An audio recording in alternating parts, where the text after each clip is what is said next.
So, past recent few days, it's just been one thing after another, just spiritual attacks, and it made me want to write something down.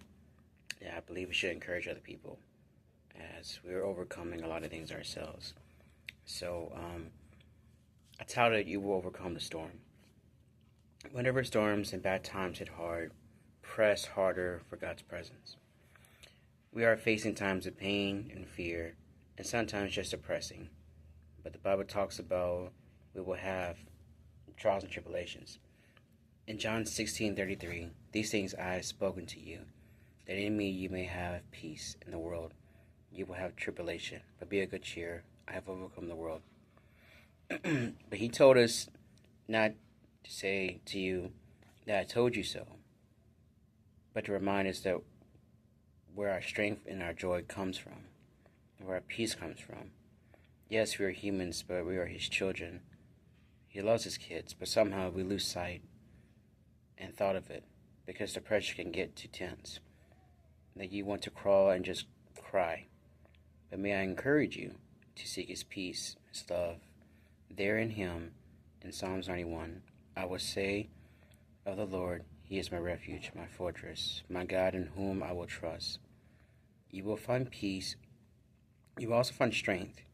You will overcome the trials and tribulation, not alone, but with a Father whose love never fails, his might that cannot be matched, and a peace that passes all understanding. So for anybody who's out there who feels like I'm going through a lot, I am feeling so much pressure and I don't know what to do, may I encourage you in your faith to press closer to God. Pray over your home, over your family, whatever sickness is trying to ail you.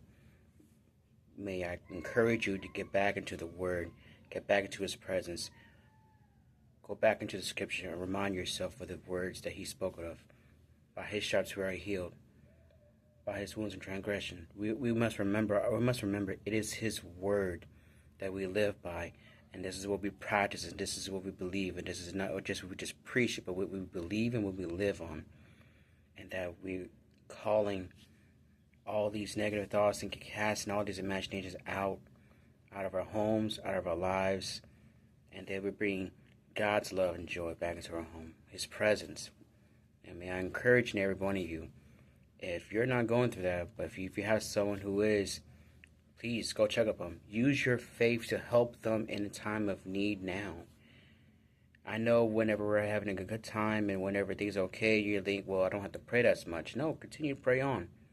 Pray on, rejoice. But right now, I'm encouraging you to get back into what God has spoken of.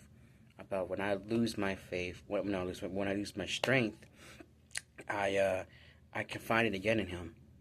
Because there are people who have problems with their faith. They have problems with what they're going through. Their emotions can take over so much that they're in like a whirlwind in their own mind.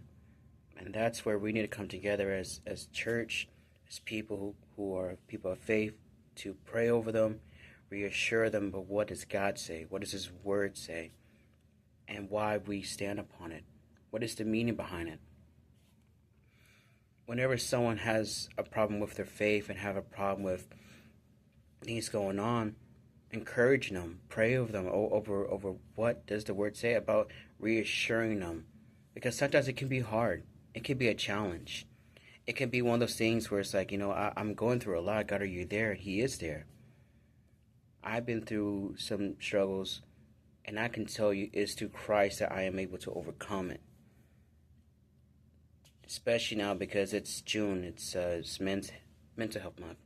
But it isn't just women, it's women. It's not just guys, it's women. Sometimes it's children. But I'm encouraging you to use your faith, help others. Be a blessing by just praying. Just be a blessing. Just be in there in the presence, just to encourage them. Pray together.